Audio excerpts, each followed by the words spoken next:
Elena tried to call her husband all day, but he did not answer. Harvey went away on another business trip, and Elena had to take care of the house again.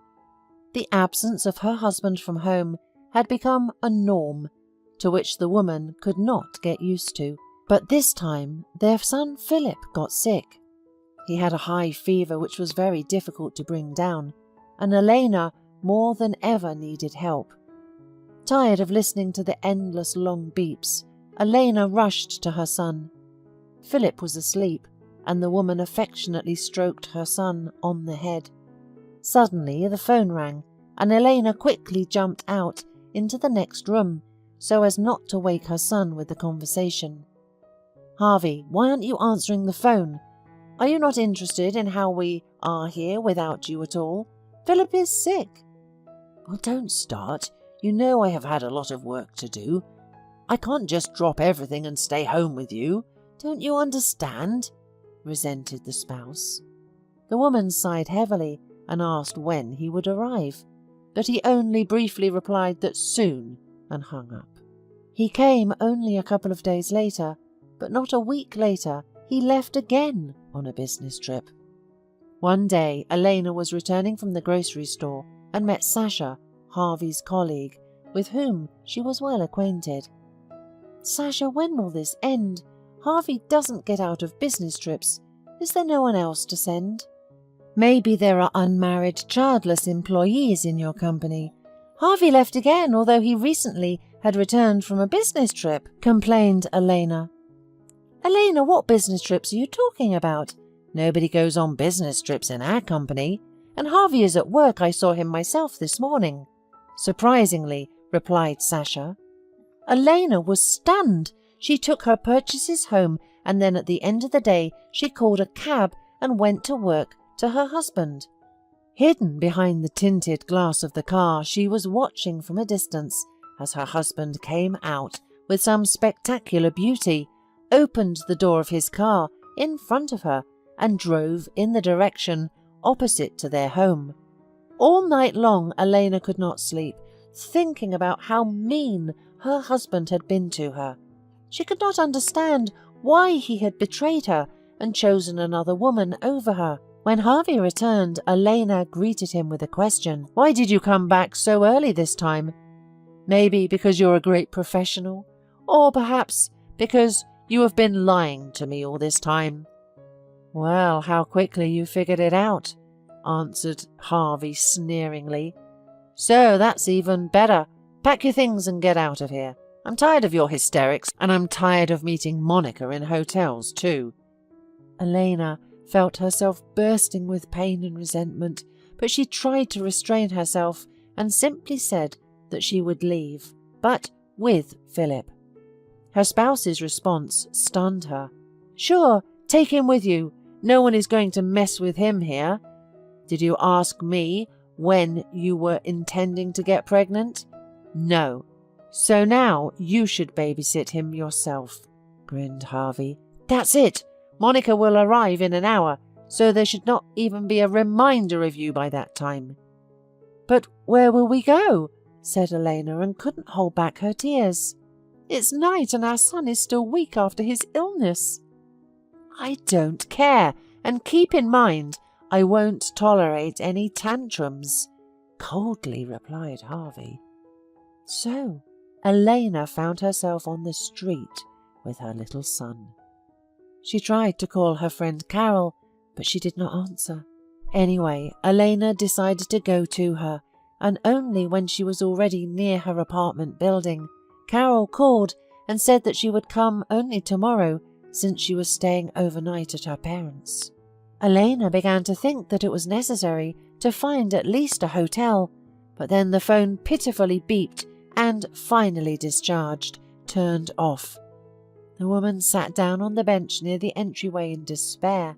She suddenly had a severe headache, and a hungry Philip began whimpering and begging for food. "Mama, I'm hungry." He was rubbing Elena's sleeve. "Mummy, let's go home. I'm hungry. I'm tired. Mummy." "Be patient for a little while, my dear. I'll think of something. Let me cradle you for a while."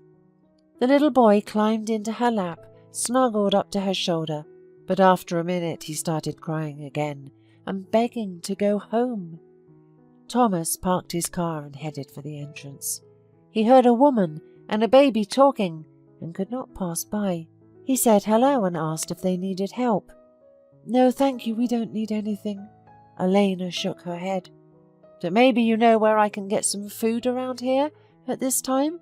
All the stores are closed and I don't know what to do," she asked, trying hard not to cry. "Do you have a place to sleep tonight?" asked Thomas, looking intently at Elena. "If not, let's go to my place. You can have a home-cooked meal and get some rest." The woman stood up frightened, cradled her son, feeling that the stranger would hurt them, and flatly refused his offer. Thomas, realizing that he had probably frightened the woman, began to reassure her. "Please don't get me wrong. My name is Thomas. I'm married. My wife is waiting at home. I just want to help. Come with me. It's been a hard day for you and me. Let's sleep on it." "Mom, come on. I'm hungry." Understanding what the strange man was offering, Philip pulled Mother by the sleeve toward the entrance. "Well, let's go, if it's really comfortable," agreed Elena tiredly. They all went to his apartment together. The door was opened by his wife, who was clearly not happy to see her husband with a strange woman and child. "Holly, meet our guests. They're in trouble and they need help. What are we having for dinner tonight?" "Philip, as I understand it, is hungry." The woman smiled wryly and dragged her husband into the kitchen, where she immediately made a scandal. "Are you out of your mind? I'm not going to feed all the beggars you're going to pick up around town." "Holly, speak quietly. It's not nice," said Thomas, trying to calm down his wife. "I am at home and I will be saying what I want and how I want," shouted the woman even louder. Thomas looked out into the corridor, afraid that Elena and her son would hear their conversation, but they were gone. Holly rushed to check whether everything was in place, and Thomas, giving his wife a stern look, took his jacket and keys and ran out of the apartment. He caught up with Elena on the street. "Wait, please, Elena, forgive me for Holly. I do not know what's wrong with her today. I know where you will sleep tonight. Let me take you there." The woman had no strength left to argue, and she agreed. Thomas got Elena and her son into the car, and on the way told them that he had an apartment that he was renting out. The tenants had temporarily moved out, and Elena could spend the night there until the friend she had come to visit returned. And then Elena burst into tears and shared with him everything that had happened to her. Listening to the woman's story, Thomas was stunned and could not believe that this was even possible.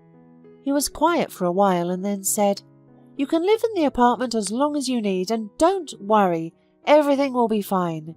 Thomas stopped outside a convenience store, bought groceries, and soon they were in the place.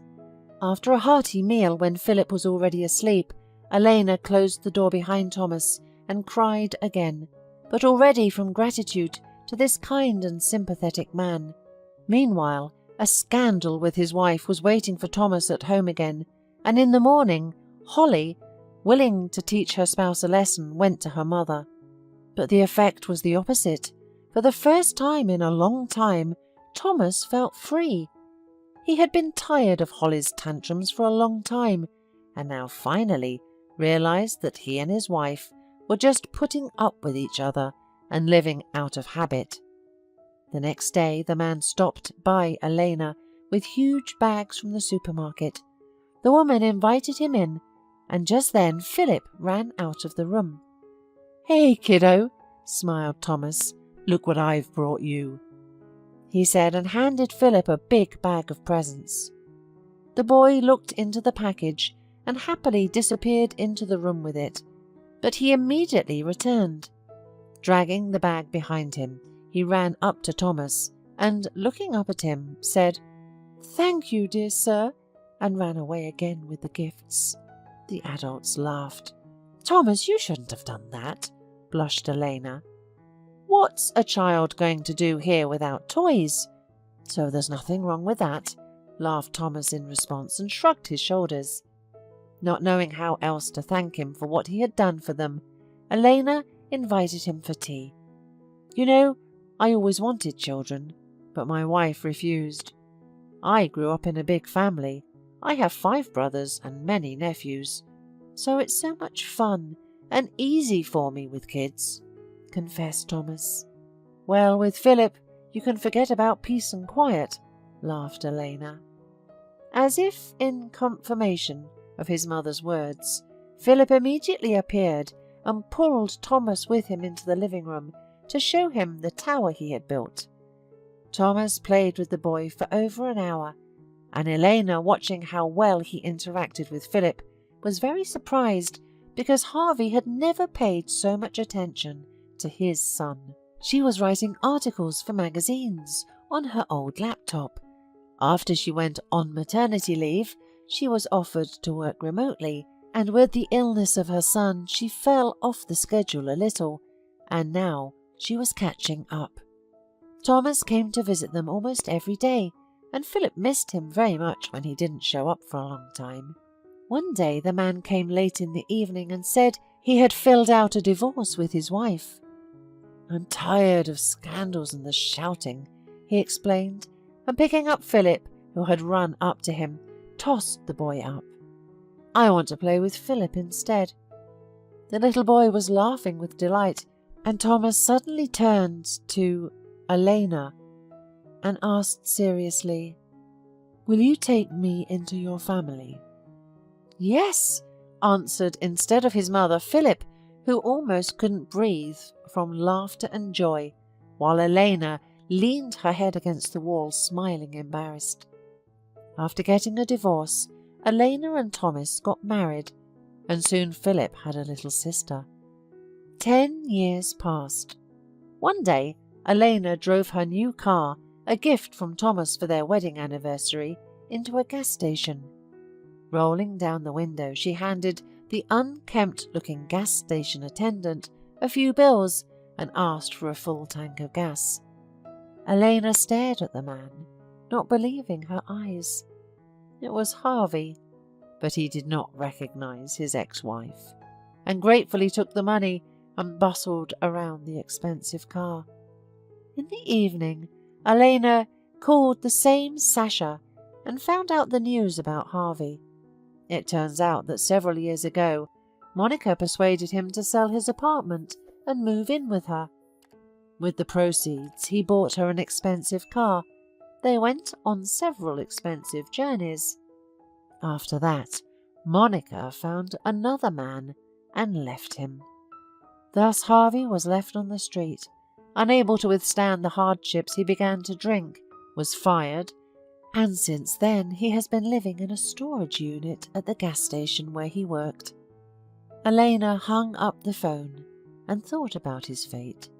For a moment she felt sorry for Harvey, but she quickly dismissed these thoughts, thinking that everyone got what he deserved according to his actions.